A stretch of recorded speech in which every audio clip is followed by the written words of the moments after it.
To all who are new here, my name is Dr. Michelle Henney, and I'd like to welcome you to Releve Sports Medicine's Virtual Journal Club. For additional webinar educational opportunities, you can visit our website and register directly for the webinar or sign up for the email list to be notified of upcoming webinars. We are continuing to update our schedule, so check back often. This video will be available for review after this journal club. The information contained in the video content represents the views and opinions of the presenters and does not necessarily represent the views or opinions of Releve Sports Medicine. The mere appearance of video content on the website does not constitute an endorsement by RSM or its affiliates of such video content. The video content has been made available for informational and educational purposes only. The video content is not intended to be a substitute for professional medical advice, diagnosis, or treatment. Always seek the advice of your physician or other qualified healthcare provider with any questions you may have regarding a medical condition. Never disregard professional medical advice or delay in seeking it because of something you have read or seen on the site.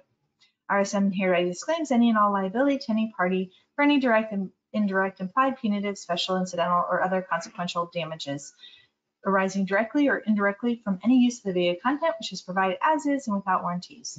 We are looking for a sports medicine physician to join our team. This is a full-time clinic-based physician working in a sports medicine clinic. Please feel free to pass our information along if you know of a qualified candidate.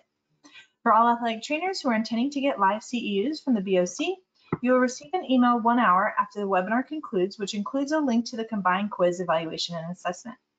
You'll have up to 72 hours to complete the quiz and the evaluation. This email will come from customer care at gotowebinar.com. Please ensure that this is done to receive your statement of credit. If you don't receive the follow-up email or you have any other concerns, then contact us via our email at journalclub@relevesportsmedicine.com.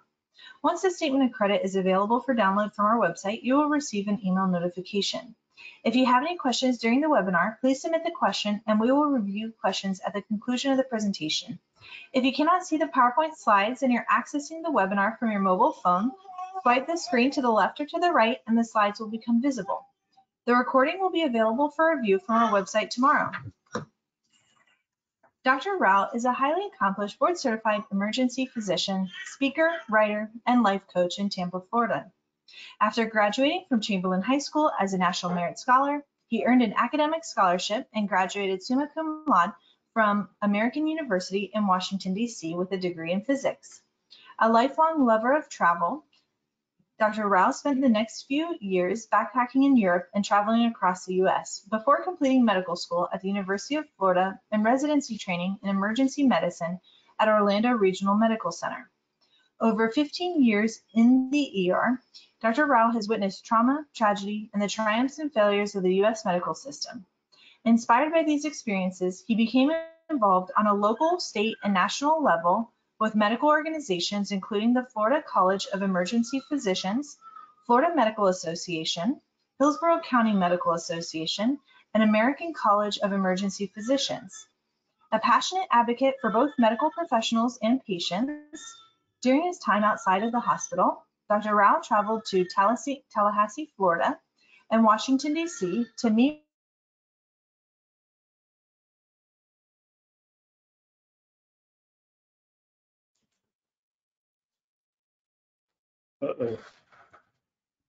with lawmakers and other leaders to share his perspective on improving the healthcare system.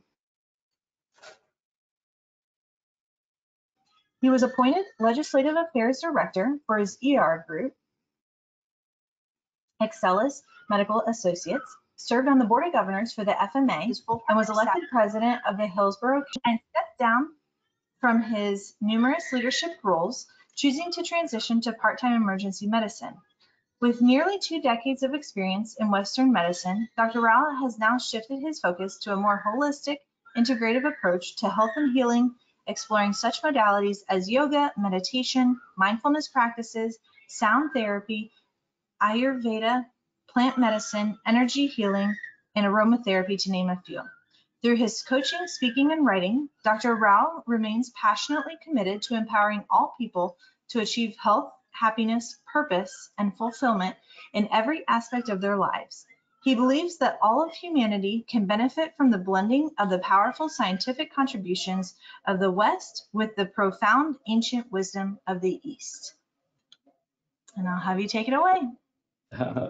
Thank you so much for the introduction. Let me just make sure my phone's on silent. I can't see myself on this screen. All I can see is my slides, and I can't see any of you. So hopefully someone will tell me if I have something in my teeth. This talk is going to be about finding balance in a crazy world. And that was a long introduction, so hopefully you've heard enough about me, but I have no disclosures except that I have an LLC that I started to for my coaching and my speaking, and I lead retreats and workshops and things like that. We can talk about that later if you're interested. So we're going to start with a quick and 100% anonymous poll. This is going to be a very different type of conversation. We're going to be talking about things that are rarely covered in a medical conversation. So just so you know, none of this is going to be kept as far as what your answers to these poll questions are. It just gives me a sense of the audience. So Dr. Henney, if you can do the poll, please.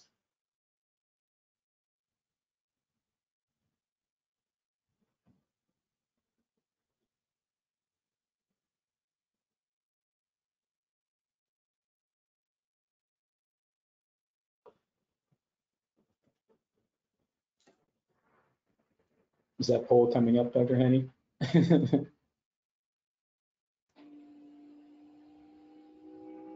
Yes, I'm waiting on voters to be participating. We're collecting responses at the moment. Oh, gotcha. I can't see the questions, so just let me know when. Let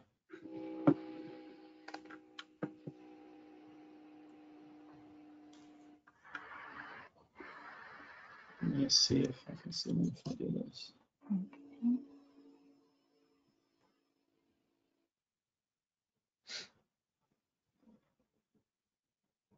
All right, we've definitely had a significant majority of our attendees have voted, so I'll close the poll.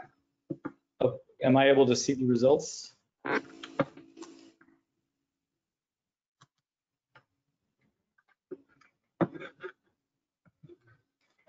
Obviously, there's no right answers to these questions. These are very personal questions. So we had. Does it go to the next one automatically, or how does that work? There should be 5 questions. Okay. You want me to hide this and open the next one? Yep. Okay.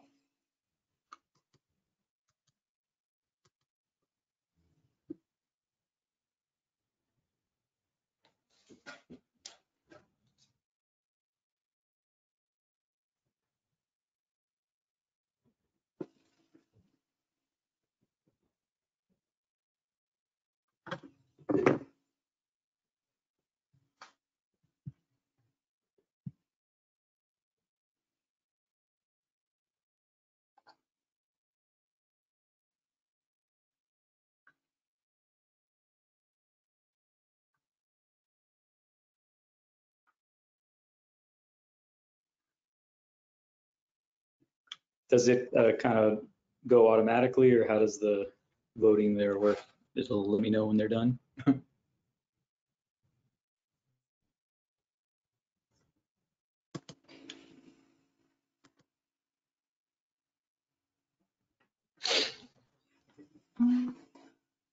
You can just roll through them. This was just supposed to be quick.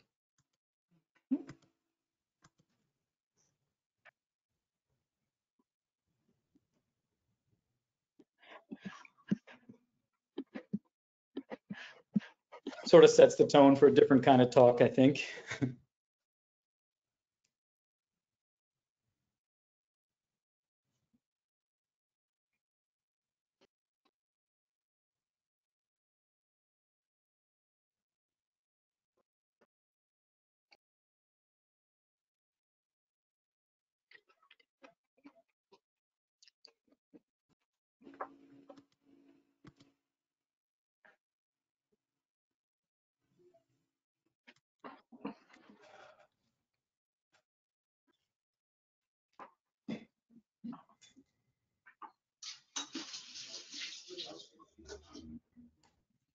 I'm getting a warning that my connection is slow. I'm going to turn my webcam off, if that's okay.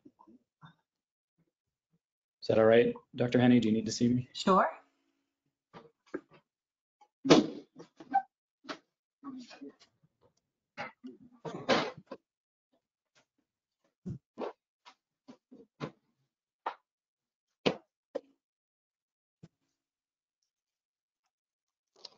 Let's do it.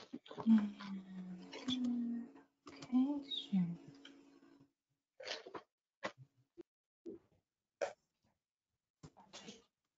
One more, last question.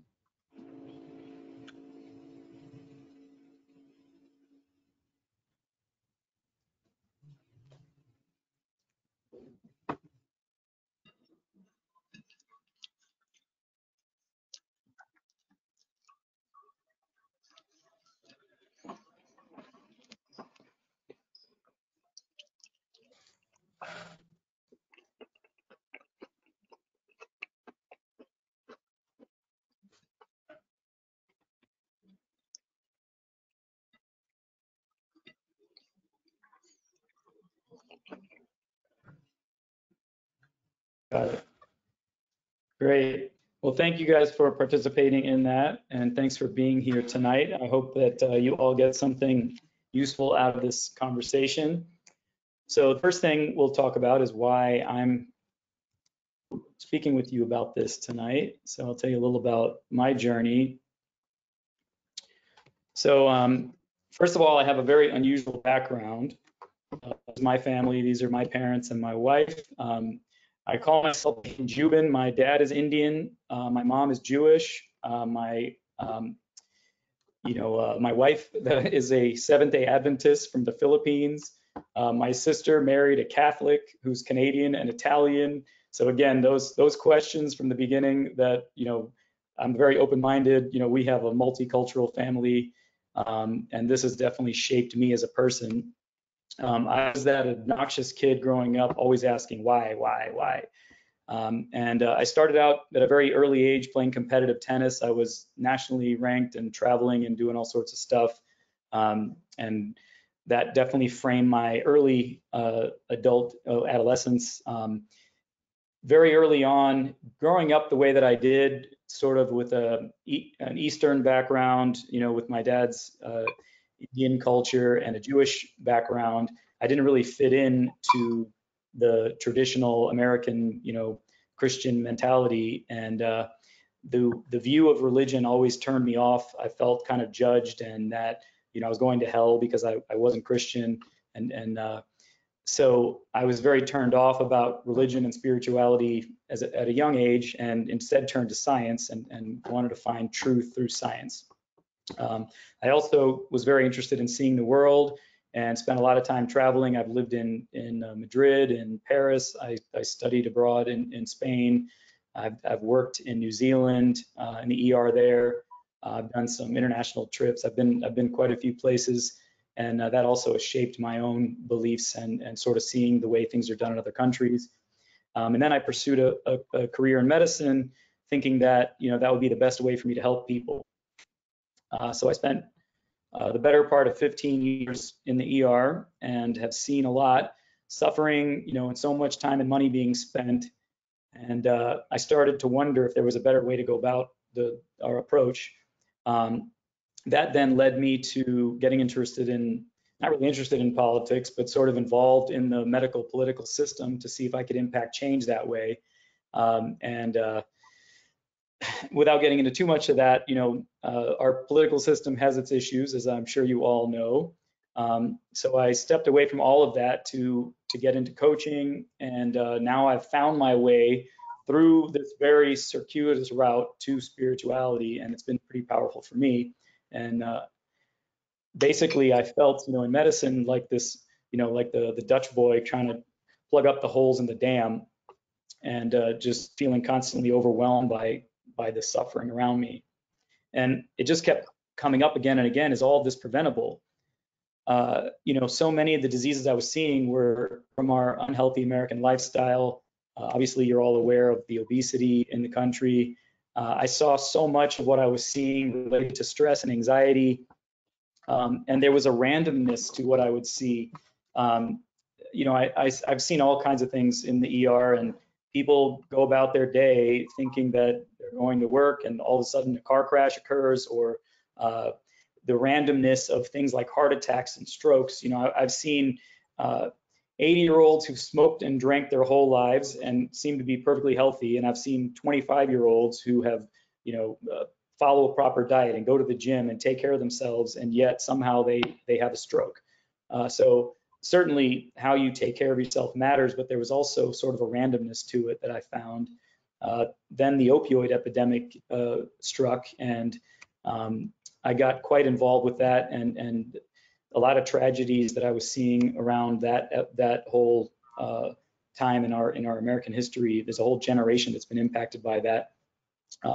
Inside of medicine, I was experiencing the burnout epidemic and this shift from a people-focused system to a metrics and money-driven system.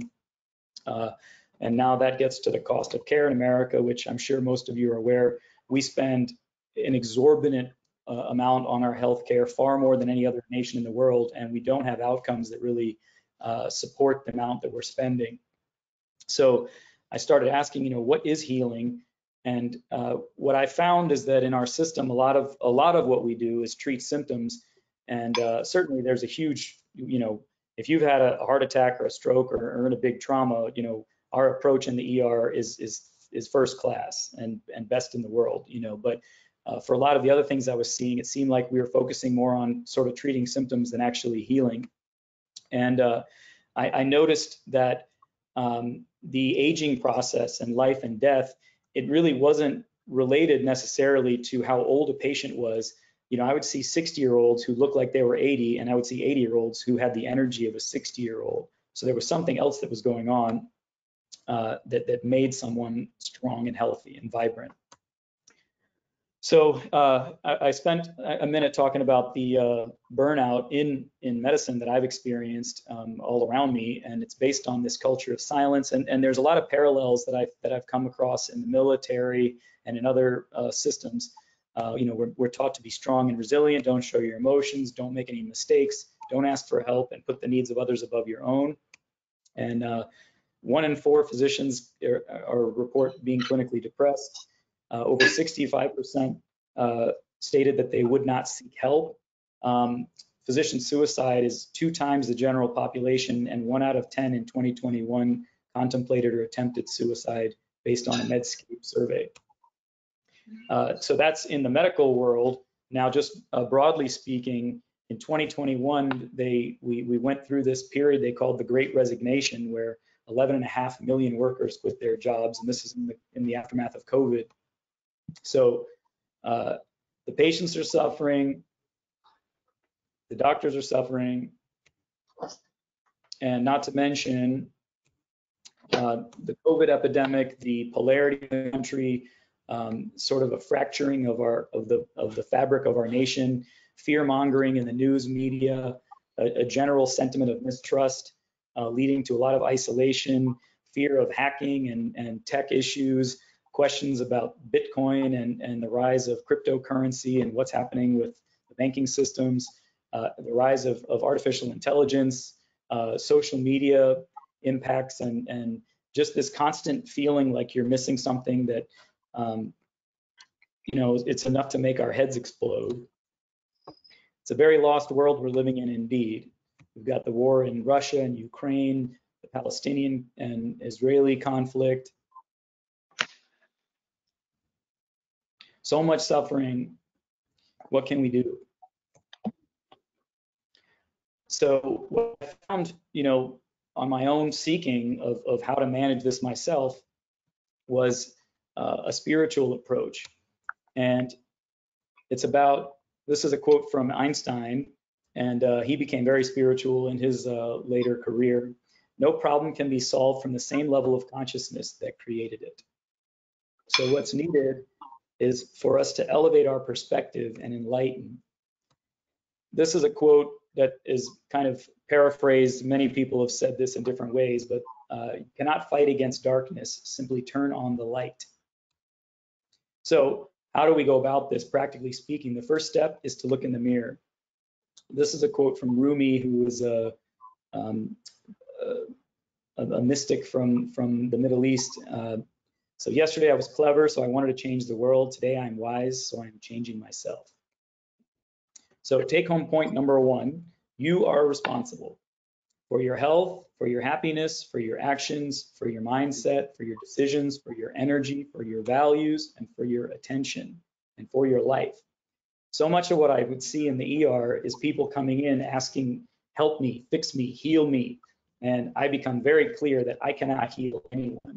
Only you can heal yourself. Taking responsibility is 100% empowering. This is not something about blame or pointing the finger. It actually empowers you to take responsibility for your life. So it's on you. It's not your parents, it's not your partner, it's not your kids, it's not your genes, it's not bad luck, it's not your boss, it's not your job, it's not a lack of time or money, it's not your past. When you don't change your life, you're not a victim, you're an accomplice. So this isn't to say that people don't go through a lot of difficult things and face a lot of challenges that certainly impact their lives. But in the end, it's on you to turn your life around. So this is a famous quote from Mahatma Gandhi, be the change you wish to see in the world. And underneath this picture is a wonderful metaphor of a caterpillar turning into a butterfly. And I believe that the proper use of the human life is kind of the same thing. You start out as a caterpillar, and caterpillars are quite parasitic. They're pretty destructive to environments. They eat all the leaves and they kind of go nuts on plants. And finally, after they've filled themselves, they go into this other phase where they metamorphosize into a butterfly, and butterflies are pollinators. So they go from a parasitic organism to a pollinating organism that helps enhance the world. And I think that's what our journey as humans should mirror. So I'm willing, but how do I do this? Well, let's talk about energy. Everything is energy. And this is one of Einstein's famous theorems that says E equals mc squared. And what that means is that energy and mass, m is mass and c is the speed of light, which is just a constant. What this equation essentially explains is that energy and matter are totally interchangeable. Every wisdom tradition of the world has some term for this energy. You can call it vitality, chi, prana, life force. And in my own experience, when unfortunately in the ER, we deal with a lot of death. And when you see someone die, sometimes the patient is talking to me when they come in, but if they pass, the body is still there. And I've got them intubated, I can give them oxygen, I can give them blood products, I can give them fluids, I can make their heart pump. But once their energy has left that body, I can't bring them back to life because there's some other thing that runs this body. So the first law of thermodynamics states that energy can neither be created nor destroyed. It can only be changed from one form to another. And that's an example of some of the types of energy. We as human beings, we are energetic beings. This picture is of night vision goggles, and the top picture is without the heat element. And you can see on the bottom picture the thermal signal that we give off. We're giving off this energy. Your heart has an electromagnetic field that we measure. We have electricity running through our body. When you're getting an EKG, for example, or you're getting an EEG, this is picking up some of these electrical signals in your body. So looking at the autonomic nervous system, the nervous system is essentially an electrical system. And you have two arms to it. You have the sympathetic nervous system and the parasympathetic nervous system.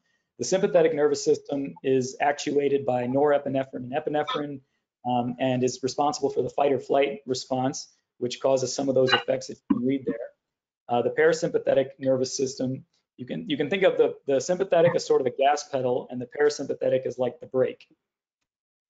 So homeostasis is when these two systems are in balance. When they're out of balance, you're experiencing a lot of stress and fear, and these states, if they are continued for a long period of time, they become very draining. So burnout and illness are low energy states. And this stress and fear and anxiety, these are societal, this is epidemic in our society today. It's not a personal issue. And I kind of went through some of the causes of that in those early slides. So a little more about the sympathetic nervous system. This is your fight or flight. And you know, some of the effects, your pupils dilate, blood gets pumped out to the extremities so you can run, and to the arms, and so you can fight. Your heart rate goes up, the blood pressure goes up, you're breathing fast and shallow. You get release of adrenaline, cortisol. So there's all these things that are happening, and they're meant to help you fight or flee. But in our world, we tend not to actually be fighting anyone.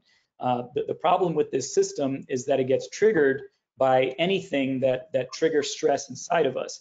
And in our current world, which is fortunate for most of us, we're not in the business of fighting or fleeing most of the time. You know, we're dealing with, you know, conflict with people that's usually of an emotional or communicative sort of cause. And so what happens is you get this buildup of these sympathetic nervous system chemicals in your body, and it starts to build like a steam kettle, but we don't release them. So there's a book by Van der Kolk called The Body Keeps the Score. And he goes through these various impacts on the body of this chemistry being stored in the tissue. So what this leads to is feeling out of balance and depleted and run down, worn out, stressed, like I'm running on fumes. We feel numb or irritable. We feel fried, exhausted, overwhelmed. Now, on the contrary, when you feel balanced, you feel energized, in sync, recharged, in tune, in harmony, centered, peaceful, relaxed. So all these terms that I'm throwing out here are energetic terms.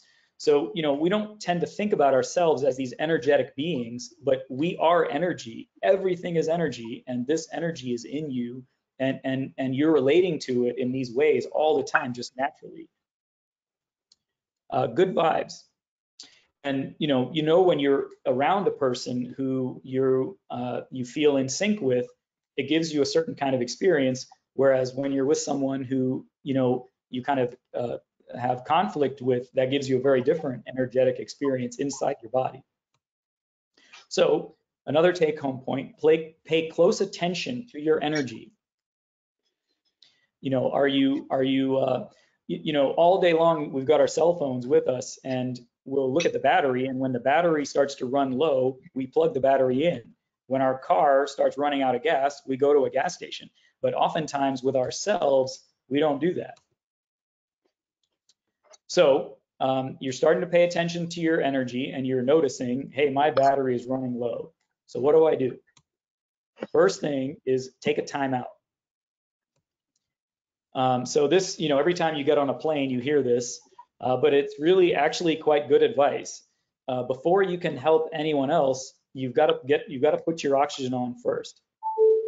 So another take-home point: self-care is not selfish, and especially in the professions that we're in, and you guys as trainers are in the business of helping people.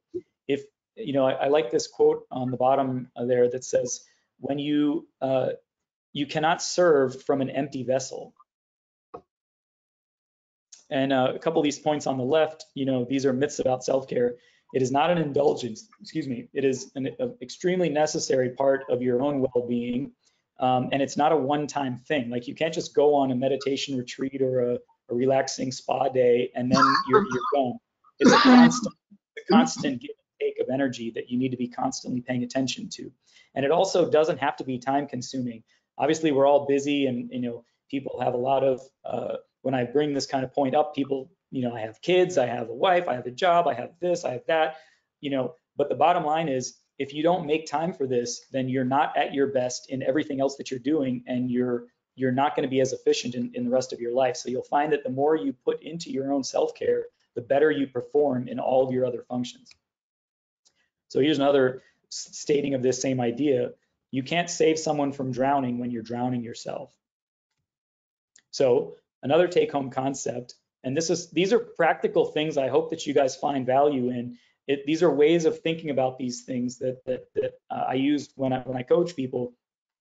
I want you to think about your energy and yourself as this light bulb with a dimmer switch. So is your light shining brightly or is it fading? So what fills you up? When your dimmer switch is low, when your battery is low, what can you do? And there's not a one size fits all answer to this. We're all unique. There is no one right way. And so what's needed is for you to have the courage to listen to your own heart and do what makes your heart sing. To find your own way. This is a quote from Joseph Campbell. To find your own way is to follow your bliss. And so here's a big, nice depiction of a lot of ways that you can fill your cup. Taking a bath, listening to music, take a nap, go outside, get some fresh air, et cetera, et cetera. These are for you to find for yourself. What fills your cup, and to respect your own individuality. I love to sing and I play guitar, and I love spending time with my dog and with my family, and these things fill my cup when I feel that my energy is low. So who are you? Socrates is famous for saying, to know thyself is the beginning of wisdom. How did you get to be how you are? So you can think of your brain as somewhat like a computer that has a bunch of programs running in there. So the question is, how are you being programmed? Is it your DNA? Is it your parents? Is it your religion? Is it your education? Is it, Facebook, your friends, the culture, pop culture, the news? Is it your habits? Is it addictions? All these things contribute to your behaviors, and these things all put programs inside of you that have you behave the way that you behave. So who is running the show? Is it your lower self or your higher self? And you can literally think about it like there's this little devil on one side and the angel on the other side. This image here is this psychiatrist, where's his name? Jonathan Haidt. He describes this concept of the elephant and the rider. And you can think of your higher self as the rider and your lower self as the elephant. The lower self is instinctive and reactive and survival. It's kind of the fight or flight response. And when that elephant gets moving, it's very hard to stop him. So the rider has to constantly be paying attention to be able to steer the elephant before he gets too charged up. So who is running the show? Is it your actual free will making these choices, or is it your habits that have been, sort of laid down over practice, over years of choices that you've made? And one important thing to consider is to never underestimate the power of an environment, and that means your physical space as well as who you spend your time with. So how do we take charge of this whole thing? How do we become the rider instead of the elephant? You need to rediscover your inner voice, and the way you go about that is by going inside and turning off the noise. Turn off the news, turn off social media, take a break, and go inside to start being able to hear your own intuition again. This is Carl Jung, a famous psychiatrist.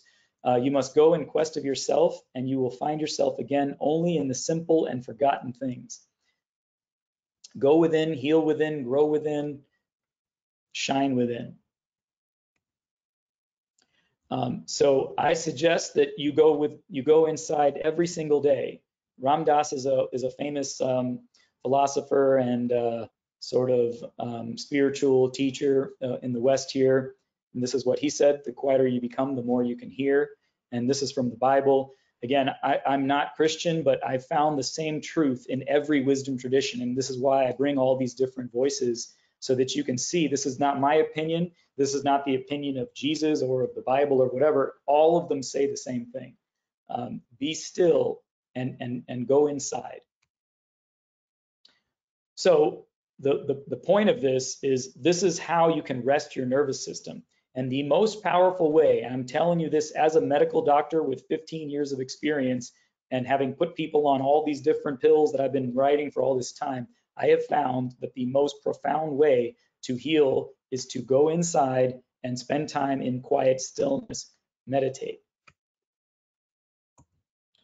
So now when I tell people they should meditate, they say, I can't meditate, or they give me other reasons about how they go about meditating.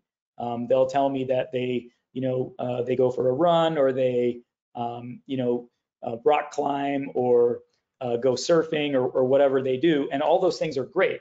But what I'm saying specifically is not those things, is literally sit still and do nothing. Now, why this is so impossible for most of us, including for myself, for many, many, many, many years until I learned a proper technique, is we live in a crazy society. We're constantly multitasking. We're constantly being pulled in a million directions. I showed some of this in those earlier slides again. And multitasking is actually a myth.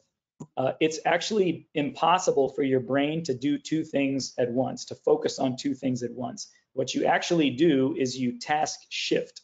You focus on one thing, and then if you're trying to multitask, you'll switch to the other one, and you're constantly switching back and forth.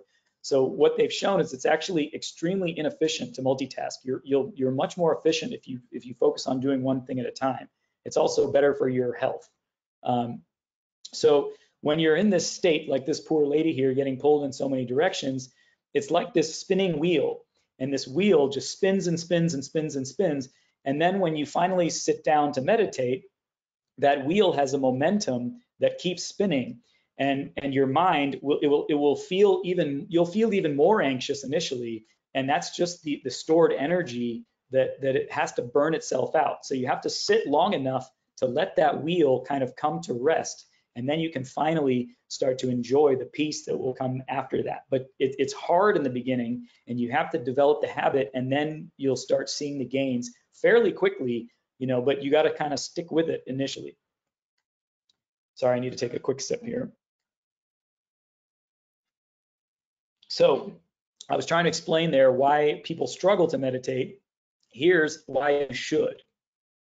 There are so many benefits to meditation.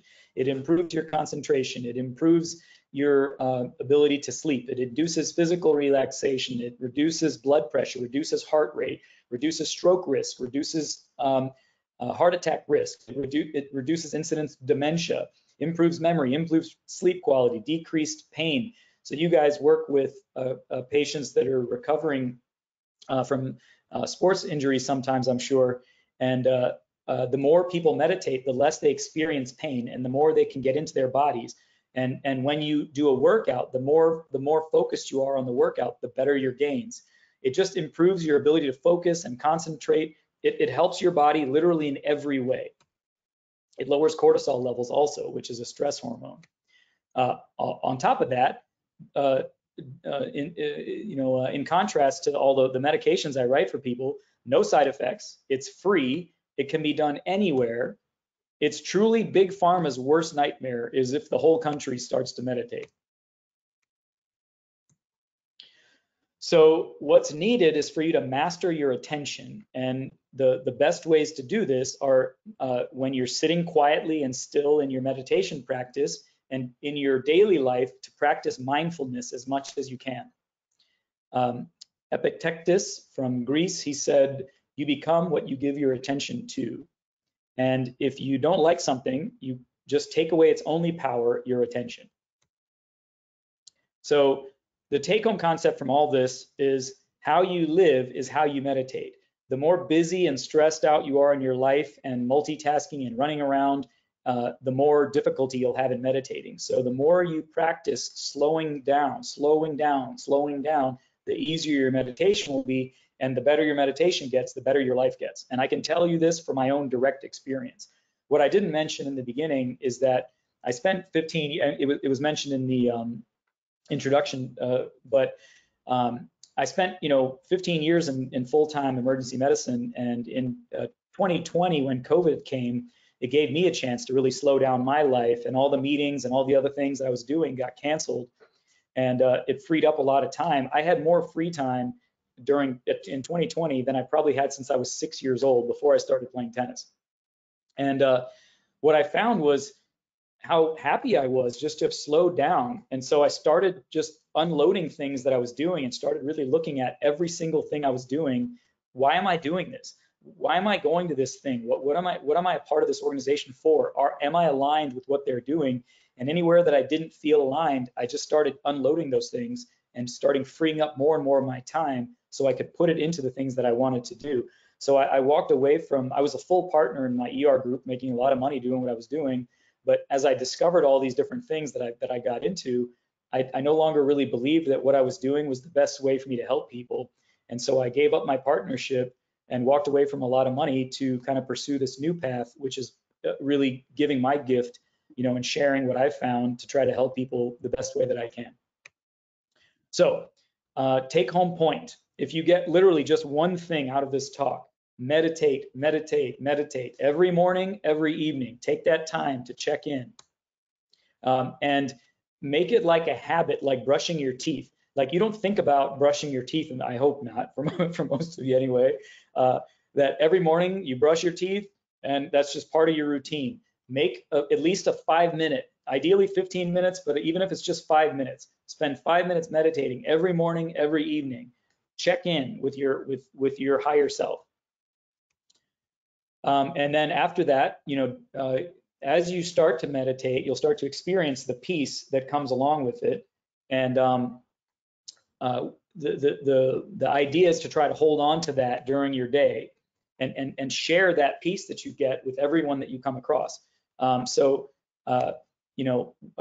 mentioned before, practicing mindfulness throughout the day. There's various ways you can go about that. One thing I suggest that's simple is when you wash your hands, just feel the water, on your hands, feel the soap, smell the soap.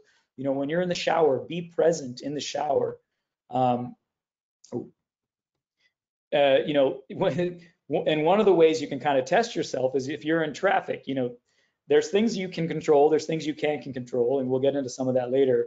But while you're sitting in traffic, see if you can let go of the road rage. And listen, that's not something that was easy for me. It's something I still practice. I do not in any way mean to pretend that I've perfected all this, but I can say for sure that the more I practice these things, the better my life gets, and the more peaceful I am in my dealings with everyone.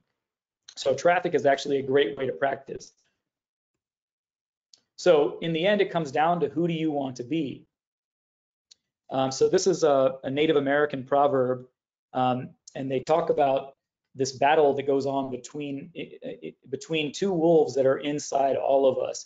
One is evil. It is anger, jealousy, greed, resentment, lies, inferiority, and ego. And the other is good. It is joy, peace, love, hope, humility, kindness, empathy, and truth. So which one wins? The one that you feed. So pay attention to what you're doing during your day. Which wolf are you feeding? This will lead to different habits. So getting back to some of the physics ideas, Newton's third law of motion says that for every action, there is an equal and opposite reaction. This is also in the Bible said this way, whatever a man soweth, that shall he also reap. What you reap, you sow. And in Hinduism, the concept of karma is the same idea, that essentially what goes around comes around. So the bottom line, you are not in charge out here in the world. You did not make COVID happen and all the crazy stuff that happened in the aftermath of that. There's big fires raging, there's hurricanes and climate change. There's, gun violence and school shootings, car accidents and traumas that happen. These things are all far outside of our control. And I spent a lot of my life trying to control this world, with this delusion that I could control the world. And it was essentially like blowing against a hurricane. And what I have found is I am this little ant, this little tiny ant, and I have this little ant perspective. And I do not get to know what the bigger picture of all this is from my little tiny human perspective. From a cosmic perspective, this is the Milky Way galaxy. And the Milky Way is just one galaxy of a billion other galaxies. And we're this tiny little planet around a very average star, our sun. And this just gives you a picture of how small we actually are. So you can be very clear, you are not in charge of the universe. But where you are in charge, so another way of thinking about that is life, man proposes, God disposes. We are not in charge. But in here, you can be completely in charge with practice. So, and what that is that the thoughts that you think become things. And Eckhart Tolle, one of the premier thinkers and spiritual teachers of the modern age, he says the primary cause of unhappiness is never the situation, but your thoughts about it. And thoughts, the way this kind of works is thoughts lead to emotions, emotions lead to actions, and actions give you the results that you're taking. So if you change your thoughts, you can alter your actions and alter the results. So this is where free will comes in. All that stuff I was talking about before about being programmed and being programmed by society and your environment and your education, all this, it really had me question, well, where does free will fit into all this? If I've been completely programmed by this outer world, free will comes in that you can be the one in charge of programs. You can learn how to take the programs out and how to put in programs that you want. And one of the most powerful examples you'll ever read about the power of the mind to overcome your circumstances is in the book by Viktor Frankl called Man's Search for Meaning. And Viktor Frankl is a Jewish psychiatrist who unfortunately lived through the Holocaust and was in a concentration camp. And he describes in the book his experiences there. And what he found in his own direct experience, I mean, I can say that there's no worse place a human being could ever find themselves than a concentration camp. You're being tortured and beaten, and your family's been murdered, and you're being starved, and it's cold, and they've taken your name, and they've literally taken everything from you. And in this book, he describes people that even in that environment were able to maintain peace, compassion, love, generosity. There were people that would give their bread to someone else. Like, I'm just so inspired about what human beings are capable of. So he says that everything can be taken from a man but one thing, to choose one's attitude in any given set of circumstances, to choose one's own way. If they could do it there, then you and I can do it in our lives. And this is a superpower. So big take-home point, how you're being matters much more than what you're doing. How you're being gives this energy that other people can sense around you. And we've all experienced this again in our daily lives. When someone is anxious, when I walk into a patient's room and they're very anxious, I feel anxious instantly, and I have to sort of calm myself so I don't get caught up in their energy. And how you're being has a ripple effect to those around you. So there's this balance of being and doing. And you are responsible for the impact that you make on others. Sorry, I thought I had another thing. I must get to it later. So we're not meant to be human doings. We're meant to be human beings.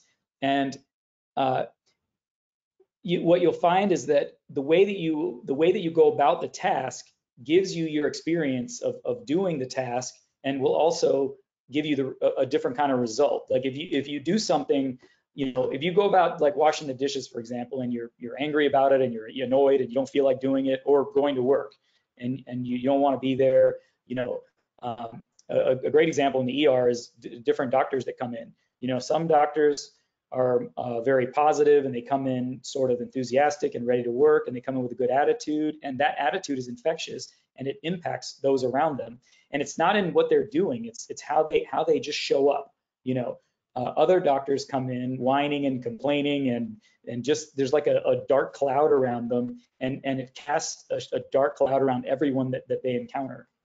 And that is your responsibility, to own your own mood, your own feelings, your own energy. And this is how you be the change you wish to see in the world, is start with yourself and start with the energy that you're giving off to others. So a more less scientific way, but kind of an amusing way to say it that I heard once from a friend of mine, he said, you can either give people a rose or a turd. in every interaction, what are you doing? What are you leaving people with?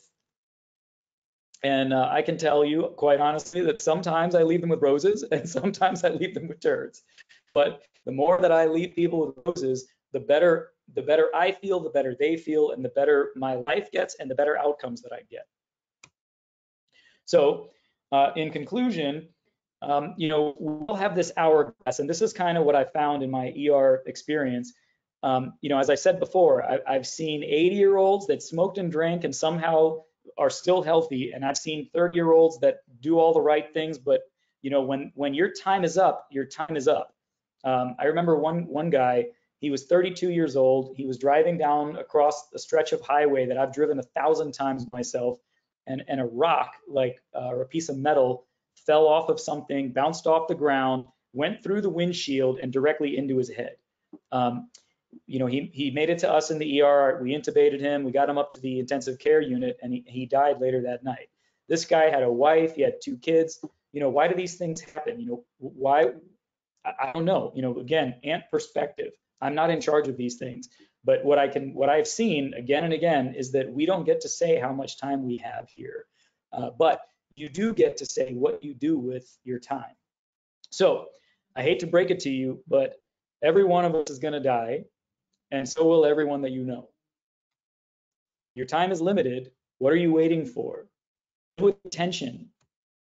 And the seconds count more than the years. Don't worry too much about, where it's all leading years from now. Focus moment to moment. How am I being right now? What is the right thing for me to do right now? Don't take your time on this earth for granted. Every morning you wake up is a gift. You are absolutely not promised tomorrow, just like that gentleman I just shared with you. It's a crazy world out here, and you have your plans. We all do. We all think that we're going to do this and we're going to do that. And the ER has shown me that you have no guarantees in this world. Now, that said, we all have gifts and we're meant to share them with the world. Discover yours. Go inside. Take that time to spend that time with yourself and discover what makes you special, what makes you unique, and give your gifts to the world. If there's something you're here to do, get moving on it. This is what I found, and this is why I gave up. Again, I'm still part-time in the ER because I do respect the work we do there, and I like the skill set. But there's something else that I was here to do, and I had to make that choice, and I have no regrets about it. If you're not living from intention, you're drifting through your life. So quit messing around and let's fix this place. And lastly, do your best and let God do the rest. And I know there was like 25% of you that don't believe in God, and that's totally fine. Whatever energy, higher power, however you want to phrase that for yourself, so this message lands, do your best. That's all you can do. The results are out of your hands for the most part. This talk, for example, I put a lot of time and effort into it. I've done my best. I have no idea. I can't see any of you. I have no idea if my message is landing. I certainly hope so. But this is not in my hands. I can only do my best, and then I give it to the world. And most importantly, be kind to yourself. We're not perfect. I most certainly am not. I make mistakes every day. My family has to deal with my own lack of consciousness frequently, but I know I'm doing my best, and so I try to forgive myself. And again, whether you're into Jesus or you're not, I grew up not into him at all, but I've come to respect his teachings and respect what he gave to this world. He was truly a remarkable being, and this is one of the most powerful things he did and said. When he was on the cross, literally being tortured, rather than lash out at the people that were torturing him, he said, "Father, forgive them, for they know not what they do." And this is true for the patients that I see that I don't understand their actions. It's true for my family members. It's true for myself. When I make mistakes, it's I'm doing my best, so be forgiving. And a thing that I always take heart in is something that Paramahansa Yogananda, a very famous guru from India, he said, "A saint is a sinner who never gave up." And I didn't include this quote, but it's another one of my favorites, said kind of a similar thing, said differently. This is from Winston Churchill, and he said that success is stumbling from failure to failure with no loss of enthusiasm. And I can definitely relate to that. So that's Paramahansa Yogananda, and that's a very famous book that he wrote. So that's pretty much what I had to share. I hope that that this was helpful to you. I'm happy to take questions if we have time for that. I put my email on here. If this was useful to you, feel free to reach out. If you're interested in hearing about, retreats or meditation workshops or my coaching or anything else, or just want to connect, I'm happy to speak with you guys. And this is what I'm doing with my life now, is trying to help people heal themselves. Again, I told you people would come to me in the ER and say, "Hey, doc, heal me, heal me." And I found I can't do that. But this that I'm offering now is the way for people to go inside and find healing for themselves. And certainly our Western approach has its place. If you have high blood pressure, you have diabetes, you have these things, the medications that we put you on can help, but much more powerful is for you to learn how to go inside and heal your spirit. And this is the way to go about it. So that's pretty much what I had to say. I'm going to get out of this screen so I can see if there's any questions. So again, I hope you guys found this helpful, and thank you for your presumed attention. Webinars are tough. So with that, Dr. Henne, I'll give it to you. Sounds good. Yeah, I'm monitoring the chat box. If you do have questions, please feel free to drop them there. And then just circling back on the polls at the beginning, it was over 70% of people had voted, and that's when the polls closed. Gotcha. So that's, yeah.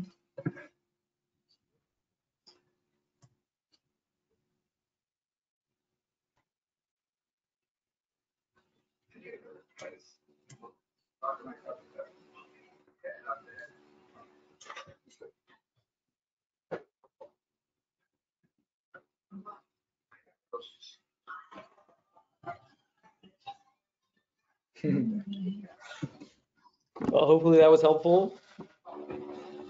Yeah, well, thank you very much for your time. If you do have questions, you do have Dr. Rao's contact information. And thank you to everyone for attending, and as well as you guys are continuing to give us feedback in regards to future topics you'd like to have.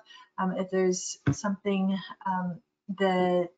something in this similar direction, or something in a future different direction, we're certainly continuing to look to fill the rest of, looks like, I think we're scheduling right now in the fall, but just keep an eye on your emails in terms of updating there. There was a comment that came in here from Courtney. She said, "I truly enjoyed this." And then I'm not sure how to pronounce this person's name, but it says Shanita, maybe? And Shanita asks, how did you first start to turn off your Western medicine brain and begin to embrace meditation? I tried to turn my camera on. Can you guys see me now? It popped up for a minute. Let me see. Yeah. Can you see me? Yep.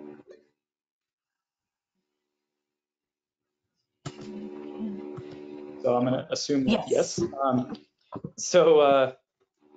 I mean, again, I grew up, with that heritage that I had. My dad is Hindu. He wasn't very devout. He has his own practices, but he didn't really, teach me. But I kind of grew up around Eastern thought, and I got interested in Buddhism fairly early because it just made sense to me. It was very simple, and it was more of a personal practice of just practicing getting still. So it wasn't, I think it was part of my nature, it wasn't something I really had to develop. It just made sense to me. As soon as I was exposed to it, it made sense. And I always sort of had an interest in it, but over the years, as I explored science deeply, and I explored medicine deeply, and I wasn't finding the answers that I was seeking. And so I sort of pivoted and have found the answers that I was seeking in science in this spiritual depth. Hopefully that answers the question. The next question comes from Stephanie, and she asks, for individuals new to meditation, what resources would you recommend to get started? That's a great question. And there's so many things I wanted to put into the talk. I wanted to actually lead a meditation, but I can't even see you guys, and it's kind of hard. So there's tons and tons of resources on the web, but I think a really great place to start are apps like Headspace or Calm. They can show you some techniques. They have these fun little cartoon videos that are very entertaining. So I would say that those two apps in particular are very good and a great place to start. If not, again, I would go to the web or go to a meditation retreat. You can go to yoga classes. They do some meditation stuff often in yoga studios. So that's kind of where I would start. And there's tons and tons of books on it as well. But I will say that finding a technique that works for you is really important. Oh, hang on, I got my puppy coming in. I'll bring him in for a second. This is part of my wellness. This is Toby. So what was I saying? Oh, what I would say is if you try to meditate but you don't really have a technique that you're using or a practice, it's the analogy, you'll still get some value out of it. Literally just sitting down and looking at the wall, you'll get value out of that, just to slow down.